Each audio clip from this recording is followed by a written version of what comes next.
En Venezuela, la defensa de los derechos humanos se convierte en una lucha cada vez más cuesta arriba. E incluso en el contexto actual que vive el país, es catalogado hasta o visto hasta como un delito.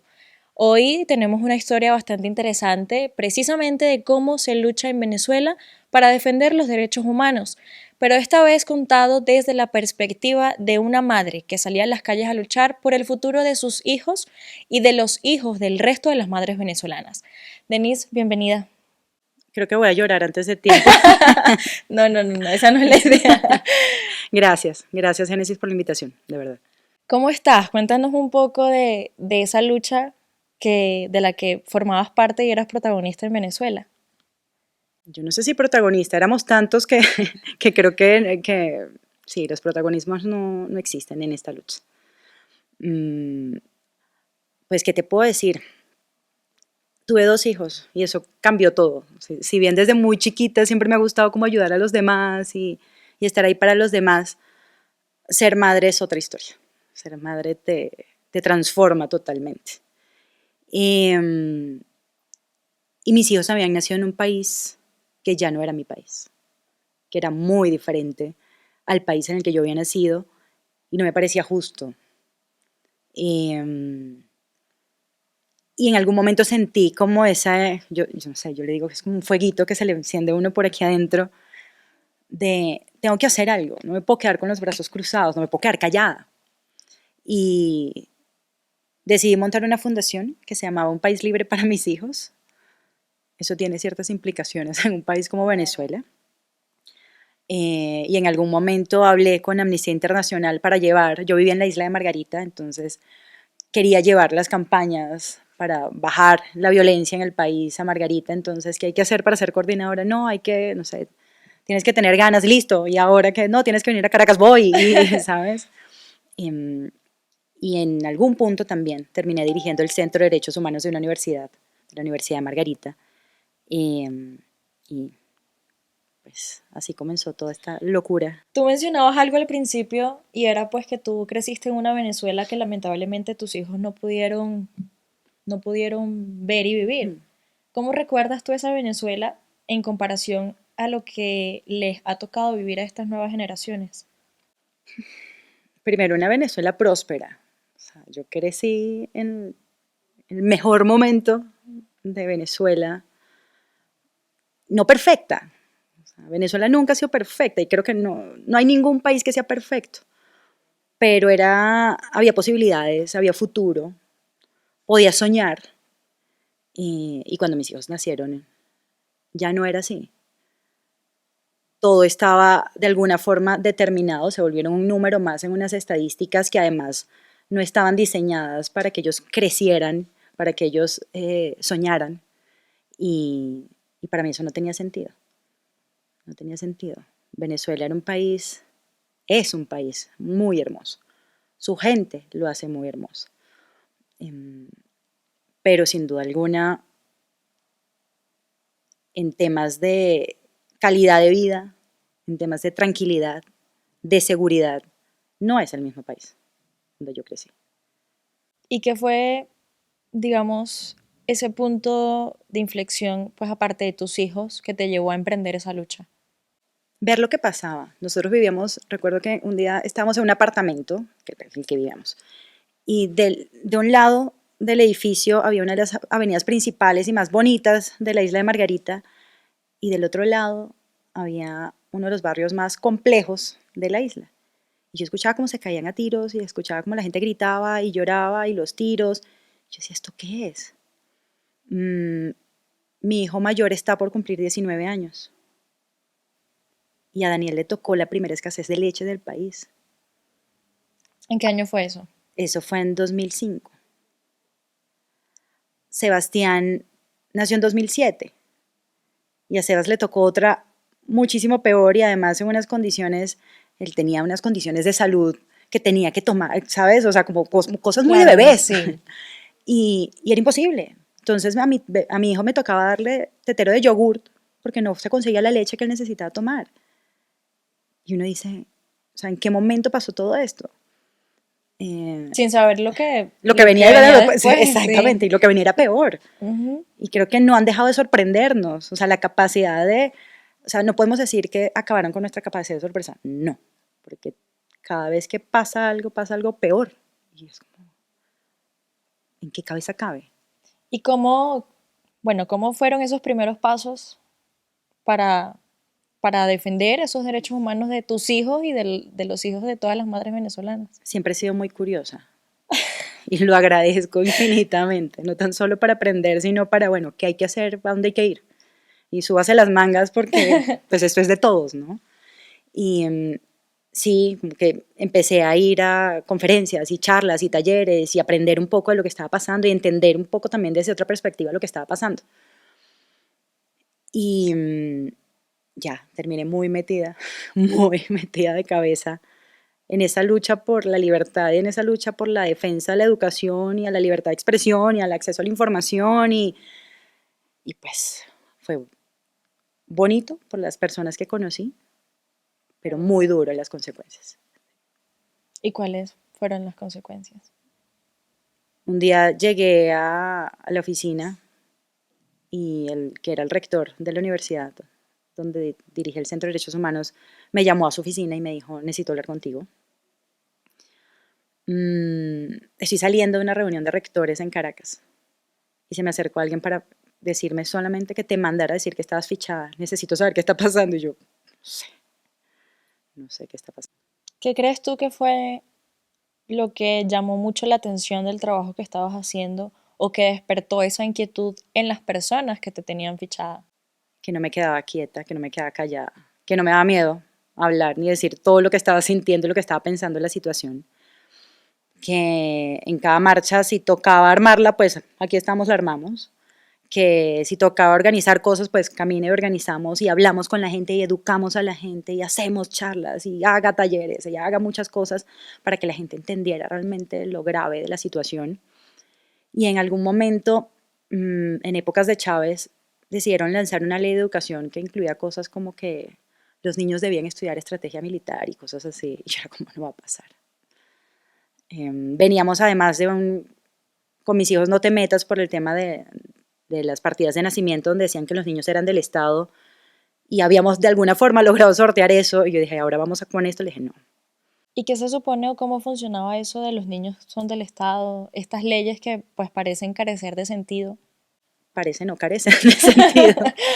Eh, las partidas de nacimiento decían que los niños eran del Estado, o sea, no O sea, no le decían, pertenecían a sus no le papás. pertenecían Qué loco. exacto a sus papás, sino que los niños eran del Estado. Lograron salir algunas partidas de nacimiento así, porque como todo lo hacían a las patadas, aún sin aprobar cosas, igual ya Claro. las iban implementando.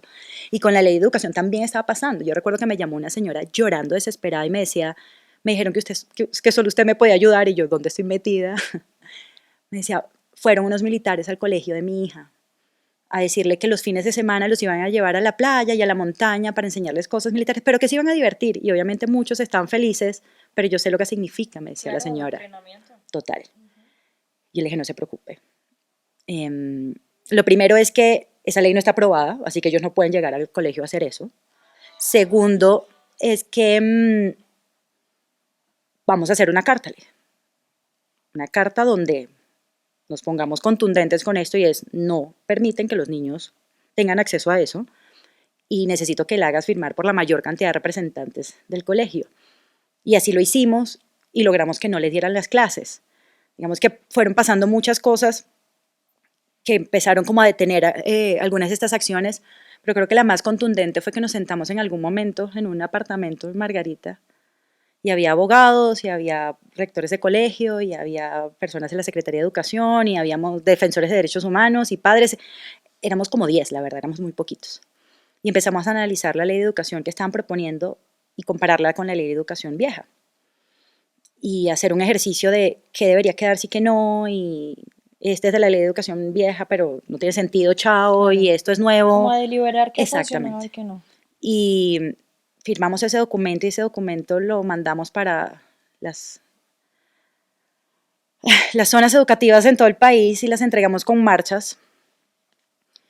Y pues nada, yo creo que ese fue el detonante. Esa era la gotica que faltaba. Cuando te dicen que estás fichada, ¿qué pasó por tu cabeza? Creo que nada. Creo que uno no piensa, no, la verdad no. Es confuso. Además, al final es como la certeza de algo que sospechas. ¿Sabes? O ¿Sentiste sea, miedo? en ese momento no. En ese momento era, no me importa. Lo sabía, lo sentía. Terminaban las marchas y había fotógrafos con las cámaras escondidas tomándonos fotos.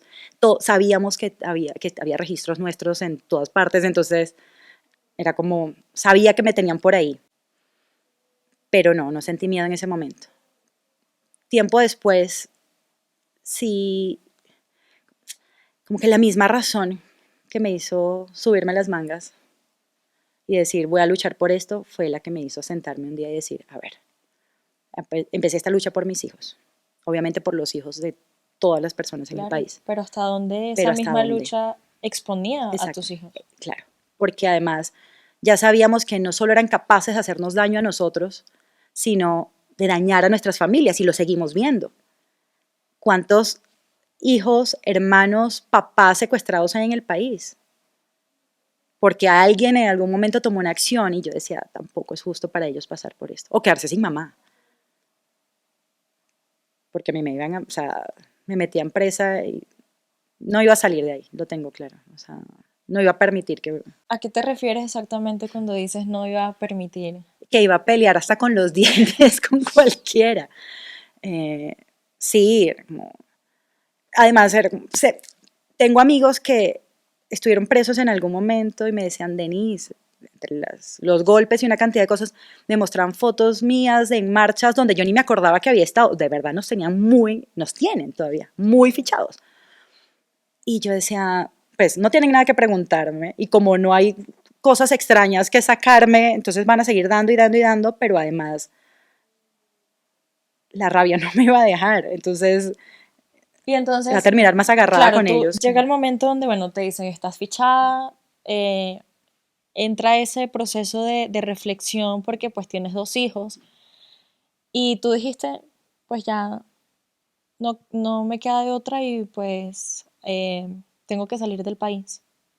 Tuve que salir del país. Sí, varios meses después de esa alerta, mmm, decidí que tenía que salir del país, que tenía que bajarle un poco no sé, a la dinámica. Y, pero entendí algo muy difícil. Yo siempre fui de las que con mis hijos debajo de un puente y no me importa nada y lo que sea, hasta que me di cuenta que podía estar debajo del puente, porque no tenía familia en Colombia, porque no Claro. conocía a nadie en Colombia, no tenía trabajo en Colombia y no era justo con ellos hacerlos pasar por Y eso. tus hijos estaban pequeños. Estaban pequeños, Sí. muy chiquitos. ¿Alguna vez pensaste en enviarlos a ellos fuera y tú quedarte en Venezuela? No, porque el peligro era yo. Entonces Claro. tenía que salir yo. Si yo me quedaba y ellos salían, o sea, iba a seguir dentro, o sea, iba a seguir en la mira, entonces no estaba solucionando realmente nada. Y un día nada, me senté con mi mamá y le dije,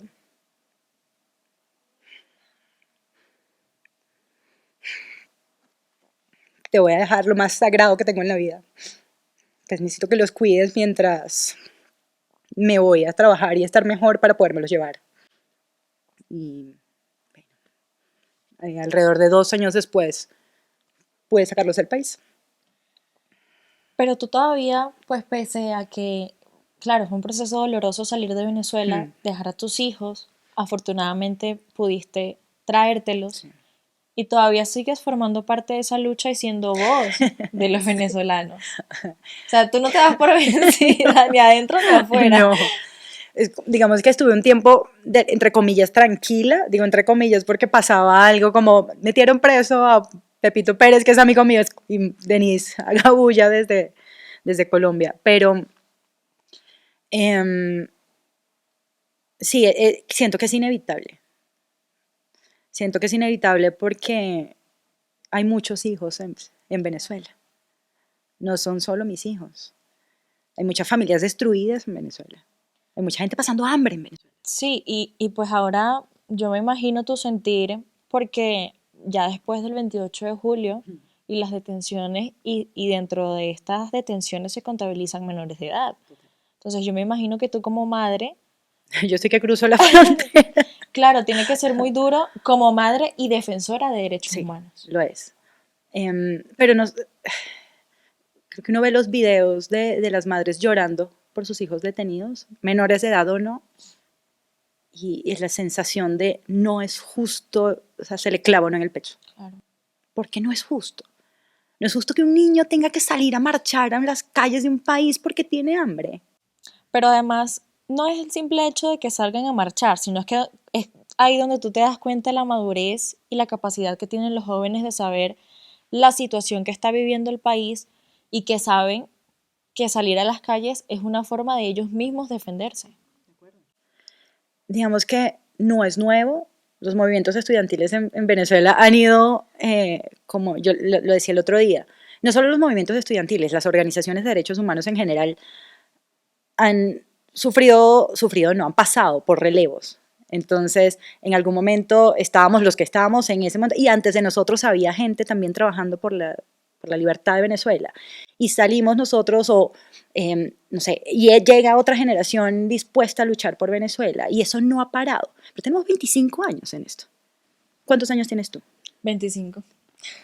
Ahí está, ahí está. O sea, tenemos 25 años, o sea, tenemos tu vida intentando darle la libertad a un Que yo país. tengo toda mi vida luchando contra el chavismo. Exactamente. O sea, y nos reímos ahorita, pero es la risa nerviosa de la tristeza de no, Ujú. no tiene sentido. Uno pasa por esa montaña rusa. Yo esta mañana, por ejemplo, me reía de una noticia que vi que decía, incendio en el metro de Caracas fue controlado por inundación en el metro de Caracas. Sí. Y uno se ríe, pero después de la risa uno se queda reflexionando. En Venezuela hay un medio que se llama el Chigüire Bipolar. Y las noticias del Chigüire eran absurdas. Y uno ve las noticias del país y tú dices, no puede ser que el Chigüire Bipolar sea menos bipolar que lo que está pasando en el país. O sea, es de verdad que raya en lo ridículo. Uno no dice, pues, como, no tiene sentido. Y ves lo que pasa y lo que decías ahorita, y uno ve las caras de los niños que están detenidos ahorita. Están secuestrados, no detenidos, secuestrados ahorita. O sea, pues no, o sea, no tienen alma, sencillamente. No, ni siquiera voy a decir temor de Dios, ni conciencia, no, no tienen alma. Uno no puede agarrar a un niño de 13 años, torturarlo, meterlo en uno de esos Acusarlo, huecos donde meten a la gente, acusarlo de terrorismo. acosarlos, exactamente, y acusarlo de terrorismo. No estamos hablando de niños armados, no estamos hablando de niños metidos en, no sé, en cosas extrañas. Estamos hablando de un niño que salió a defender su derecho a la vida, además. O que tal vez iba pasando por ahí, porque también sabemos de casos de personas que ni siquiera habían salido a marchar, estaban pasando y las agarraron. Y ya. Y pues en torno a esa juventud han pasado muchas cosas que uno se queda como pues diciendo que descabellado. No sé si recuerdas el caso de cómo se llevaban a los presos que habían sacado de las cárceles a las canchas de las escuelas. O sea, ¿hasta qué nivel exponen la infancia y a los niños en Venezuela? En Margarita había porque, no voy a decir afortunadamente, Diosito perdóname, pero el señor murió, entonces por eso había. Pero él era uno de los pranes de la cárcel de Margarita, era el pran de la cárcel de Margarita. Y era el novio la que en ese momento era la ministra de Asuntos Me puedo hacer una idea Penitenciarios. de quién es el Exactamente. personaje. Y este tipo no tan solo armaba las mejores rumbas, no tan solo tenía piscina, no tan solo tenía restaurante, no tan solo era o sea, tenía su propio centro de diversión protegido además, pero él murió fuera de la cárcel porque salió un día de rumba y lo mataron en la calle. O sea, estaba más protegido en la cárcel que afuera. Estaba más protegido, pero él no era que había quedado en libertad, era que él seguía preso supuestamente, Pagando pero condena, pagando condena, pero él salía. sí. Y tú dices, ¿cómo es posible que, o sea, dónde de verdad está la seguridad de la gente, ¿no? Y, y así como salían sin problema a rumbear, pues iban a colegios y tú dices, Sí, es muy descabellado. mucho, mucho. Y ahora, y mucho se habló de, por ejemplo, cuando estaba este personaje de la criminalidad súper famoso de, de Caracas, de incluso cómo reclutaban a menores de edad y cómo este sistema de las bolsas CLAP también se convertía en una forma de identificar cuántos niños podía haber en una familia. Pero ¿cómo no van a, o sea, cómo no van a hacerse, o sea, secuestrar a estos niños si están pasando hambre? Un niño que sabe que no tiene posibilidades, una familia que sabe que su hijo no tiene posibilidades y llega algún bandido de estos a ofrecerle cualquier cosa. Es como si el gobierno venezolano creara las condiciones para que estas bandas Lo han hecho siempre. sí, ataquen. Sí, lo han hecho siempre. No es nuevo. Arrancaron con las famosas misiones en Venezuela. Recuerdo un trabajo que hice en la universidad que era, o sea, yo no sé cuántas páginas tenía ese trabajo. El profesor me dijo, ¿tú de verdad hiciste todo esto? Y yo, sí, claro. Porque tocaba investigar sobre como algunos medios de participación ciudadana que existieran en Venezuela y esta gente entró por ahí. Mucho de lo que hacían era eso. Misión Barrio Dentro 1, 2 y 3, 24, 25, la misión tal cosa, misión, y se inventaban para todo, para educación, para salud, y fueron comprando mucha gente así. Hoy yo lo que veo en las calles también de Venezuela es que mucha gente que lamentablemente en algún momento compraron es la que está saliendo. Y eso, y eso es importante. Eso es muy importante. Pero fue gente de la que se aprovecharon de su miseria. Durante años se han aprovechado de su miseria. ¿Tú crees que hay algún elemento esta vez que pueda marcar la diferencia? Hay muchos. Y no me importa sonar soñadora, ilusa, la que se montó en la nube, no me importa. Pero siento que hay muchos. Uno es ese.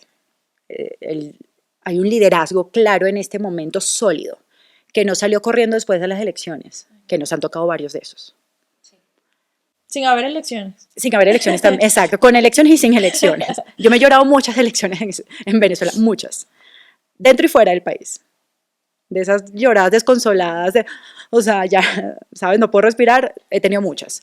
Pero esta vez fue como, no importa lo que estén diciendo, tenemos las pruebas además. Creo que es tan sólido el liderazgo que tenemos en este momento que están preparados desde antes. Y es, ¿qué pueden decir? ¿No? Como ya hemos lidiado con tantas cosas, en algún momento las elecciones dijeron esto, en la otra época dijeron esto otro, entonces, ¿cómo debatir todas estas cosas con las que pueden salir después de las elecciones? Pero además lo que te decía ahorita también, mucha de la gente que está saliendo en este momento era la que votaba antes por ellos. Es mucha de la gente a la que tristemente le compraron la conciencia con una caja CLAP, o con una misión, y eso es diferente.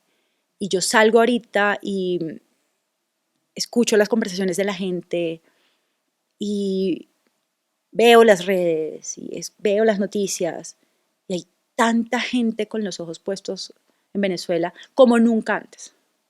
Que es curioso, porque hemos pasado por momentos muy duros, pero yo jamás había visto tanto apoyo como en este momento.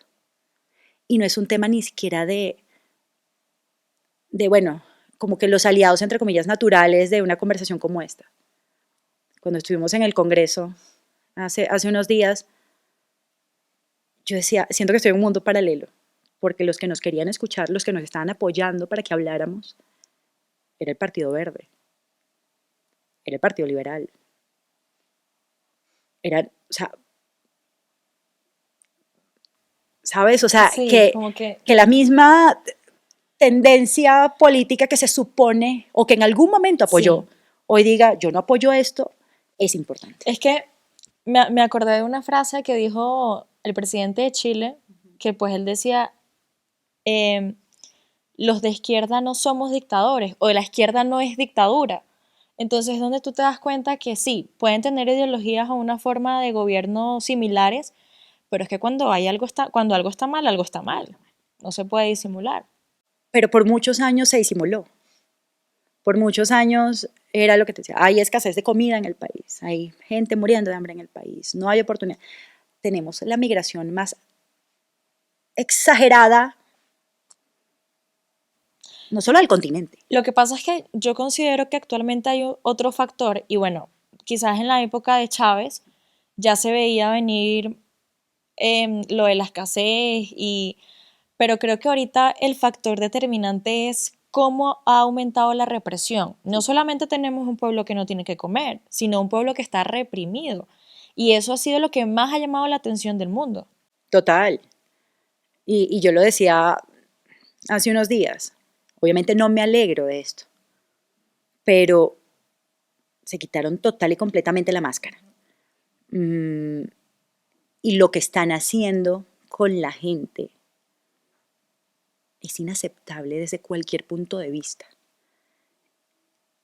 Salir a perseguir, a maltratar, a torturar a tanta gente, no importa si es una, obviamente, pero igual a tanta gente demuestra de lo que son capaces, demuestra lo que son. Tú hace un momento mencionabas sobre el liderazgo que hay actualmente en Venezuela y el liderazgo ahorita es la figura de una mujer que muchos han descrito como la libertadora de Venezuela, contemple, que se le ha parado de frente al gobierno. ¿Y por qué lo traigo? Porque tú eres mujer y tú formaste parte y sigues formando parte de esta lucha. ¿Cómo es ser defensora de derechos humanos y mujer en un país que sigue siendo tercermundista en muchos aspectos? Yo les voy a contar algo. En Venezuela yo trabajaba con derechos humanos y modelaba, ese era mi otro trabajo. Y yo siempre estaba en tacones. Yo me bajaba de los tacones y No me me digas que te dolían los ibas a las pies. marchas en Yo tacones. marchaba en tacones. No. Era famosa por marchar en tacones. Y da risa, yo sé que da risa, pero habla de lo que somos capaces de hacer. Muchas veces era eso, póngase los tacones, organice la marcha, cargue a los hijos, salga a trabajar y salga a cuidar también a los hijos de los demás.